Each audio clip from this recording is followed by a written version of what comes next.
जरा सोचो, एक दिन अचानक से तुम्हारा शरीर गायब होने लगे। कुछ ऐसा ही होता है सू के साथ, जो अभी दिन दहाड़े अपने फेवरेट सुपर हीरो के सपने ले रही थी। जब उसे होश आया तो उसने देखा कि पूरी क्लास खाली हो चुकी है। उसने अपना बैग उठाया और वहाँ से निकल ली। उसके पिता क्रिस्टोफर उसे लेने आए थे और दोनों का प्लान था कि उसकी माँ को उनकी लैब में जाकर बर्थडे का सरप्राइज देंगे। सू चाहती थी कि वो अपनी माँ को चौंका कर उनका थोड़ा प्यार पा सके, क्योंकि अक्सर वो काम में ही व्यस्त रहती थी। क्रिस और सू लैब में जाकर सरप्राइज की तैयारी कर रहे थे और तभी कैंडल जलाते ही फायर अलार्म एक्टिवेट हो गया, जिसके बजते ही मारिया और उसकी टीम वहां पहुंच गए। सू और क्रिस को वहां देखकर मारिया को बहुत गुस्सा आया, क्योंकि उनकी वजह से वो एक बहुत इंपॉर्टेंट स्पीच को बीच में छोड़कर आई थी और वो उन दोनों के ऊपर चिल्लाने लगी। ये देखकर सू को बहुत गुस्सा आया कि मारिया को उनके जज्बातों की बिल्कुल कद्र नहीं थी और उसने गुस्से में केक को उठाकर फेंक दिया। केक सीधा जाकर एक मशीन को लगा, जिसके बाद लैब में हलचल मच गई। डर के मारे सू ने अनजाने में कोई भी बटन दबाना शुरू कर दिया, जिसकी वजह से लैब का टेम्परेचर बढ़ता गया। इसके बाद उसे एक रोबोटिक आवाज सुनाई दी, पर उसे कुछ समझ नहीं आया और वो रिएक्टर के पास पहुंची। पर तभी लैब में एक जोरदार धमाका हुआ। खुशकिस्मती से सू को धमाके में कुछ खास चोट नहीं आई, पर उसकी एक चोट के नीचे नीले रंग की रोशनी थी। पर उसने इतना बखेड़ा कर ही दिया था तो किसी को कुछ बताना सही नहीं समझा। अगले दिन सुबह उठकर सू ने देखा कि उसका लेफ्ट हाथ गायब है। सुबह सुबह ये अजीबोगरीब चीज देखकर वो बहुत डर गई। इसके बाद वो क्रिस के साथ स्कूल गई, जो कुछ समय के लिए काम से विदेश जा रहा था। स्कूल में अपना लॉकर चेक करते वक्त टोबी नाम का एक लड़का उसके पास आया, जो सुपर मून कॉमिक पढ़ता था, जो कि सू की भी सबसे पसंदीदा किताब थी। तभी वहाँ एलिन और उसकी दोस्त भी आ गई, जो अक्सर सू को बहुत परेशान करते थे। जब तक एलिन टोबी से बात कर रही थी, सू गायब होकर बाथरूम में गई, जहाँ उसे हाथ धोते हुए एक लड़की ने देख लिया, जिसे लगा कि बाथरूम में शायद कोई भूत है। पर हाथ को धोते ही वो दोबारा दिखने लग गई। सू को कुछ समझ नहीं आ रहा था, इसलिए वो सीधा जाकर अपनी माँ मारिया से मिली। उसकी माँ को ये बात सुनकर बहुत हैरानी हुई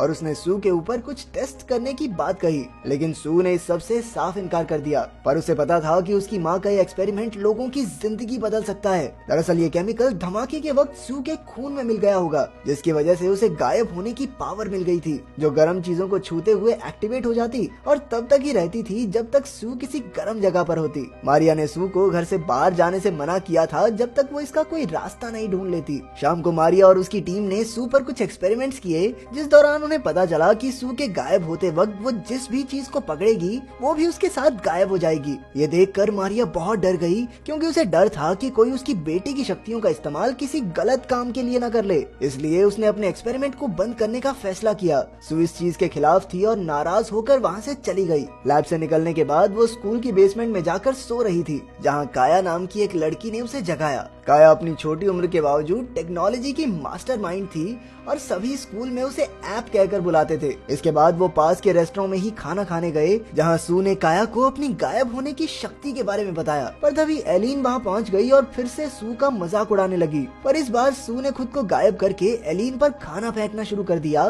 जो देखकर काया बहुत हैरान थी। दूसरी ओर रिसर्च फैसिलिटी के मालिक डॉक्टर ड्रिल ने मारिया के सू पर एक्सपेरिमेंट करते वक्त की वीडियो देख ली। जैसे ही घर पहुँचने पर मारिया सू को नींद से जगाने लगी, तभी कुछ आदमियों ने घर पर आकर उसे किडनैप कर लिया। सू की आंख खुलने पर उसे कुछ भी समझ नहीं आ रहा था, बस मारिया की चिल्लाने की आवाजें आ रही थी। थोड़ी देर में सू समझ गई कि आखिर क्या चल रहा है, इसलिए उसने अपने आप को गायब किया ताकि कोई उसे देख न सके और अपने पिता क्रिस को फोन करके मदद मांगने की कोशिश की। पर क्रिस ने फोन नहीं उठाया, क्योंकि वो कहीं काम में बिजी था। इसके बाद वो टोबी से मिली और उसे सारी बात बताकर उसकी मदद मांगी। लड़की मुसीबत में हो और लड़का ना कह दे, ऐसा कभी हुआ है? हीरो बनने की तो चुल है सबको।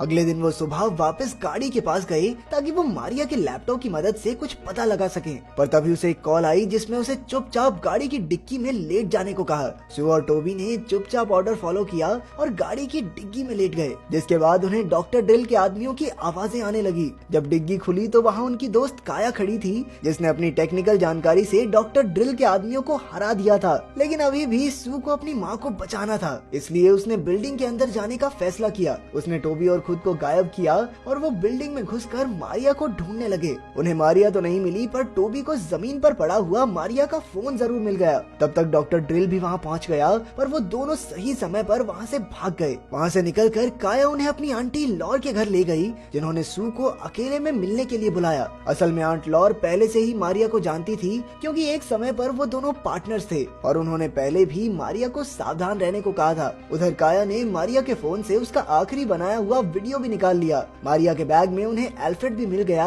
जो असल में मारिया का एआई असिस्टेंट था। एल्फ्रेड के जरिए उन्हें पता चला कि वो केमिकल सू के अलावा किसी और के खून से रिएक्ट नहीं करेगा, और मारिया ने इसका एंटीडोट ढूंढने की बहुत कोशिश की, लेकिन उसमें वो नाकामयाब रही। इसके बाद उन्हें समझ आया कि डॉक्टर ड्रिल असल में सू के पीछे इसलिए पड़ा है ताकि वो इस केमिकल का इस्तेमाल बाकी लोगों पर भी कर पाए। खुद को बचाने के लिए सू ने रात को टोबी के साथ अपना बिस्तर बदल लिया, और उसका ये फैसला बिल्कुल सही था, क्योंकि रात को डॉक्टर ड्रिल के आदमियों ने उसे पकड़ भी लिया था। लेकिन सू को वहाँ ना पाकर वो वहाँ से भाग गए और गलती से एक injection. Welcome to my channel.